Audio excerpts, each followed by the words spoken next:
Eita Deus, vamos lá, Êxodo, né? Capítulo 20. Êxodo 20, versos 22, né? A 23. Então disse o Senhor a Moisés: Assim dirás aos filhos de Israel: Vós tendes visto que eu falei convosco desde os céus. Não fareis outros deuses comigo, deuses de prata ou deuses de ouro, não fareis para vós. Muito bem. Até o 23, né? Nós vamos falar hoje sobre isso. Somente Deus. Somente Deus. Somente Deus. Há uma expressão que foi lida aqui agora. Eu falei desde os céus. Nós sabemos que Deus falou com Moisés e Moisés falou com o povo. A princípio, o povo lá no Monte Sinai, eles presenciaram, eles viram a ação do Deus Todo-Poderoso. Mas eles pediram: não, Moisés, seja o nosso intermediário com Deus. Fala tu, pois, a Deus, Deus fala contigo e tu falas conosco. Então, a primeira coisa que nós devemos levar em consideração é que o texto aqui ele deixa bem claro que todos eles sabiam que Deus havia falado com Moisés.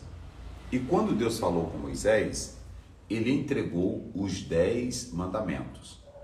Mas a partir daí, ele vai entregar leis, as quais terão relações com a ordem, com o sacrifício, com as ofertas, com os cultos.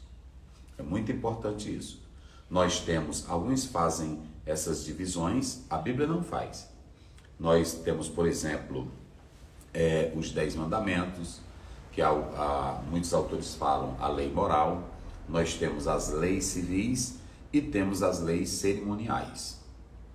O que nós podemos analisar aqui é que tudo isso vem de Deus. E se vem de Deus, deve ser respeitado, cumprido e valorizado. Quando a Bíblia diz que Deus falou com Moisés e Moisés passou ao povo, Moisés agora ele vai dar a instrução de como é que Deus queria a ordem em relação aos sacrifícios, em relação ao culto. Muito importante vocês atentarem para cá. Olha, nem no Velho Testamento, nem no Novo Testamento, o culto poderia ser por vontade própria. Você não pode fazer culto da forma que você quer, da forma que você acha, da maneira que você pensa.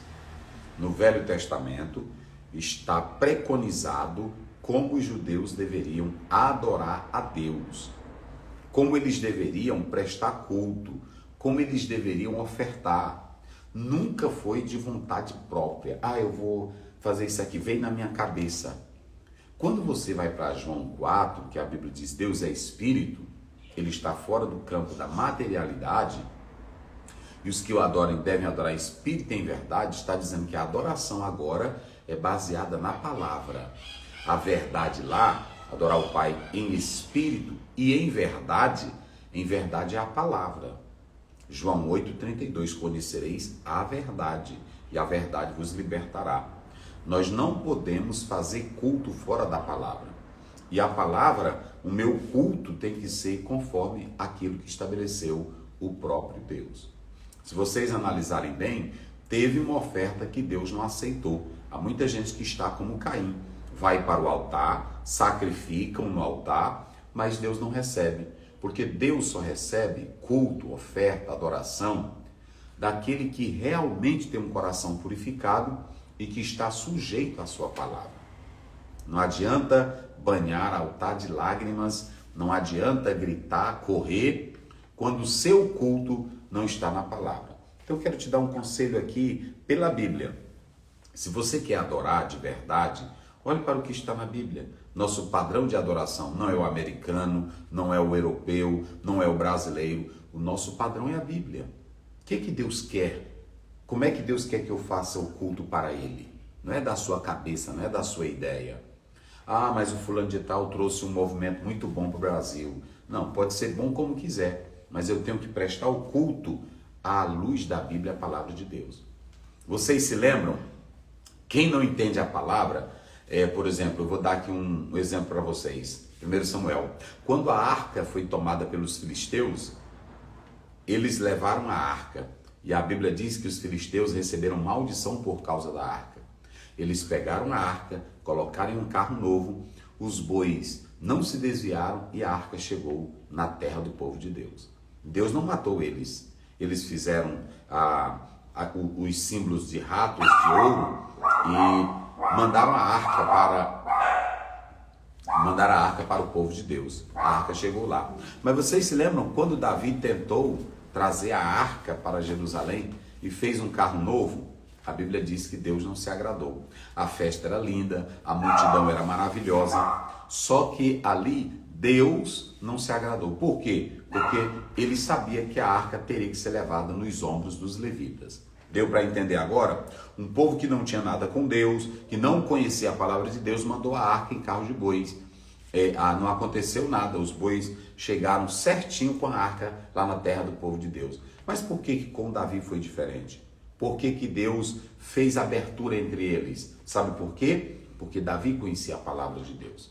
E aqui está o perigo. Quando você quer cultuar do seu jeito, a sua maneira, da sua forma, não vai dar certo.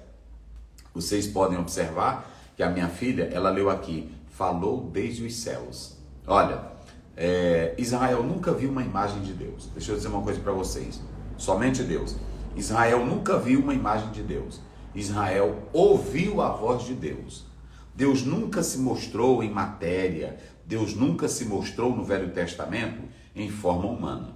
Apenas Jesus Cristo, ele vem em forma humana. Ele é o verbo que se faz carne e habita entre nós. Ele é o Emanuel, Mateus 1:23, o Deus conosco. Ali Jesus se materializa em carne como nós, e ele é o Deus que revela o Pai eterno. Ok? Então, nós podemos observar que quando Deus falou com Moisés, Deus falou desde os céus, e a multidão também ouviu. Agora, Deus nunca deu qualquer pista de como seria ele, a imagem dele, a forma dele, de maneira nenhuma. Então, não teria como Israel produzir um culto dizendo, esse aqui é o nosso Deus, essa imagem aqui é o nosso Deus, esse perfil aqui é o nosso Deus. Não, eles ouviram a voz de Deus dos céus. E dos céus é que vem o comando. O que acontece ao ouvir a voz de Deus dos céus? O que foi que Deus falou com Moisés? Qual a razão dessa expressão? Ouviu a voz de Deus desde os céus. Primeiro, desde os céus, Deus entregou os 10 mandamentos. Desde o céu, Deus entregou as leis concernentes à ordem e ao culto. Em especial as leis no tocante ao aspecto civil. Então, a partir daí, o povo deveria obedecer à voz de Deus. Deveria obedecer à santa e preciosa palavra do Senhor. Deu para entender? É muito importante que você atente para isso. Quando a Bíblia diz, ouviram desde os céus a voz de Deus, ouviu Moisés a voz de Deus, é porque Deus não estava só brincando de falar com Moisés. Não, Deus estava dizendo o seguinte, olha, aqui estão os meus 10 mandamentos, aqui estão as leis concernentes à ordem para o ritual, à ordem para o culto. Deu para entender agora? Não é conforme o teu querer. Às vezes, quando eu prego, povo de Deus, povo do Brasil, igreja, senhoras e senhores, líderes que me escutam aí, deixa eu dizer uma coisa, não faça o culto como você quer. Não faça a adoração como você deseja. Você nunca leu na Bíblia a adoração, a Bíblia dizendo, fechem os olhos, se concentrem, vocês vão sentir uma energia, vocês vão sentir um poder. E por que nós inventamos isso? A Bíblia, aí você diz, é para tolher a liberdade do Espírito, de maneira nenhuma, porque o Espírito, ele só vem fazer aquilo que Jesus já realizou. Quando você lê João 14, João 15, João 16, está lá. O Espírito, ele vem tornar real em nós a obra que Cristo fez, só isso. O Espírito Santo não vem trazer nova revelação, o Espírito Santo não vem trazer novo poder, ele vem apenas cumprir o que Jesus disse. Ele vem nos dar poder para testemunhar, ele vem trazer a fortificação do ensino de Cristo em nós. Esse é o trabalho do Espírito Santo. Então, é muito importante que nós atentemos para isso. Então, a ordem do culto, a ordem de como adorar a Deus, está na palavra, gente. Tanto no Velho como no Novo Testamento.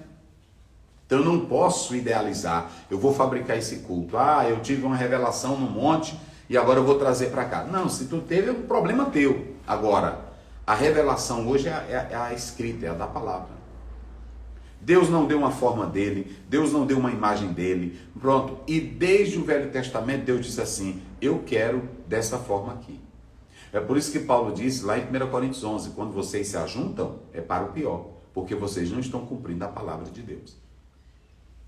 Ok? Então, se volte para a Bíblia, se volte para a palavra. Deus, ele deu a ordem do culto, a liturgia do culto, a forma do culto. E a liturgia não vai tolher o Espírito Santo. Tem gente que diz assim, ah, mas essa igreja tem muita liturgia, tem que dar liberdade. Não. Se tudo que eu faço está baseado na palavra, aquela liturgia já segue o padrão divino. O grande problema é que eu penso que a forma que eu quero e do que eu desejo é o Espírito Santo trabalhando em mim. Aí eu não me controlo. Não existe essa. Não existe. Paulo diz, quando você lê o capítulo 14, ele diz, o último verso, faça tudo com decência e ordem. Com decência e ordem, ou seja, façam tudo conforme a palavra diz. Ok? Então, faça esse culto a Deus dessa forma. Por que a gente quer inventar? Por que a gente quer incrementar? Por que a gente quer? É porque o povo gosta de novidade, gosta de surpresa. Ah, mas eu ouvi dizer que o Daniel Berg adorava assim. Problema dele também. Eu tenho que ficar com a palavra. A palavra está dizendo que é para adorar desse jeito? Eu vou adorar. Está na palavra que é para ser assim? Pronto. Ah, mas o pastor Oziel também adorava desse jeito. Eu vi uma vez ele subindo no telhado da casa dele glorificando a Deus. É uma reação minha. Mas não está na Bíblia para mim subir no telhado. Até que Jesus disse para pregar dos telhados, né? Mas vejam bem, nós temos que atentar para essa particularidade. E quando Deus diz, falou desde os céus, não deixou qualquer pista de imagem. Ok? Você que me escuta aqui, ó. Não há qualquer pista, não há qualquer ideia sobre Deus. As pessoas no sentido de imagens, não há. Quando alguém falava de prata e ouro é porque eram coisas valiosas. E a pessoa queria ter uma ideia do seu Deus e fabricava aquele Deus. Mas em momento algum Deus ordenou isso. Não havia outro Deus para com ele. Quando você lê a própria palavra de Deus em Êxodo 20, versos 2 e 3, você vai atentar para isso. Êxodo 32, 4, Israel vai errar, dizendo claramente, aqui está o Deus que nos tirou do Egito, mas não tem outro Deus, de maneira nenhuma, de maneira nenhuma. Vamos ver aí o Salmo 135, só essa aí, Salmo 135, 15. O meu Deus se move ao som dessa adoração. Aí sim, é muito lindo isso aí. Esse é o Deus que nós cremos, ok? Os ídolos das nações são prata e ouro. Os ídolos das nações, olha, da ideia dos homens, da cabeça dos homens, porque Deus nunca deu uma imagem dele para ninguém. Então, quem fabricou essa imagem? Quem criou essa imagem? As nações. Os ídolos das nações são o quê? São prata e ouro. São prata e ouro. Obra das mãos dos homens. Obra das mãos dos homens. Tem boca, mas não fala. Tem boca, mas não fala. Tem olhos, mas não veem. Tem olhos, mas não veem. Tem ouvidos, mas não ouvem. Tem ouvidos, mas não ouvem. Nem há respiro algum em Não sua tem boca. respiração na boca deles. Tá vendo? Então, você faz a sua análise, estude a Bíblia. Por que tem essa imagem aqui? Por quê? Se Deus nunca deixou uma pista de imagem dele, nem de Jesus. Não há uma imagem. Isso aqui é para estimular a sua fé. E para que serve a Bíblia? E a Bíblia diz, bem-aventurados os que não viram e creram. Se eu precisar de um elemento para estimular a minha fé, eu estou totalmente fora da Bíblia. Porque lá em Marcos 11, lá pelo 22, vê aí se não é, se é. Marcos 11, 22, a Bíblia diz assim, tendes fé em Deus. Ela nunca diz assim, tendes fé nessa imagem, tendes fé nesse objeto bem aqui. Não, esse azeite aqui é para estimular minha fé. Você precisa de um azeite para estimular a sua fé? E Jesus, respondendo, disse-lhes, tende fé em Deus. Tendes fé em Deus. A David Hunt, ele diz que o grande problema é que tem pessoas colocando agora fé na fé. A fé do irmão, a fé da irmã. E tem que ter fé em Deus. Fé em Deus. Não é fé na tua fé, não é fé na fé do irmão. É fé em Deus. O meu Deus, cadê? Adoração.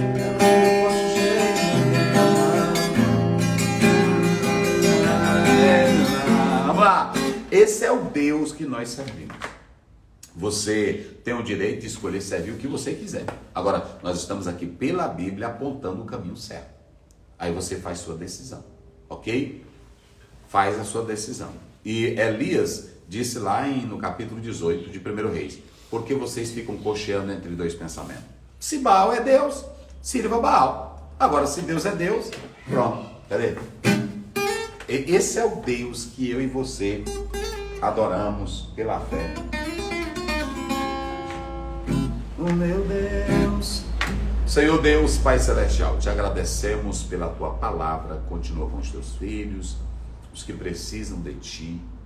E, ó Deus, a tua palavra revela o Deus verdadeiro, o Deus que criou os céus e a terra, que criou o homem, o Deus que tem o poder de curar, de libertar, de salvar, o Deus que é vida, o Deus que é vivo, o Deus que é poderoso. Não há igual a ti, Senhor. Não há semelhante a ti, Senhor. Então, Pai, manifesta o teu poder sarador, curador, restaurador, transformador na vida do teu filho e da tua filha. Que compreendam a tua palavra e tenham fé em ti. Fé em ti, que está enfermo, que está sem esperança, que está com medo, que está sofrendo. Manifesta o teu poder agora. Teu poder transformador, sarador, renovador para a glória do teu santo nome. Ser com os teus filhos e filhas, é o que nós te pedimos em nome de Jesus. Amém. A irmã Ruth, que está